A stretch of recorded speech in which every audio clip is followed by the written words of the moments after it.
கூலிப்படைகள் plus personal motive இது ரெண்டு தான். இதை வந்து தடுக்கிறது ரொம்ப கஷ்டம். இதை வந்து நம்ம சொல்லி பேசலாம், சும்மா சொல்லிடலாம், தடுக்கலாம் முடியாது. ஏங்க திடீர்னு ஒருத்தன் கோர்ட்டுக்கு வரான் கையெழுத்து போட, வெளியில வரும்போது அவனை ஒரு 4 பேர் வெளியே நின்று வெட்டுறான்னா யாரு நீ இது பண்ணுவீங்க? ஒண்ணும் பண்ண முடியாதுல்ல. அவன் எதுக்கு வந்தான்னு எப்படி தெரியும்? ஏங்க கூட பிறந்தவன் சொந்தக்காரன் அந்த சொத்து கையெழுத்து போடல இந்த கையெழுத்து போடலன்னா போடுறானுங்க.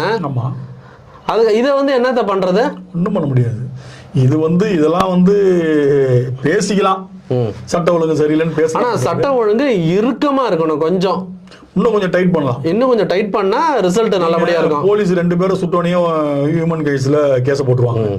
இவங்க எப்படி சுட்டாங்க, இவங்க எப்படி பண்ணாங்க. அதனால இன்னைக்கு அதிகாரிகள் ஆர்டர் போட்டுடலாங்க. கீழே இருக்கிறவன் வந்து அதை நடைமுறைப்படுத்தும் போது அவன் ரிட்டையர்ட் ஆகி ஹியூமன் ரைட்ஸ்ல உட்காந்துருப்பாங்க.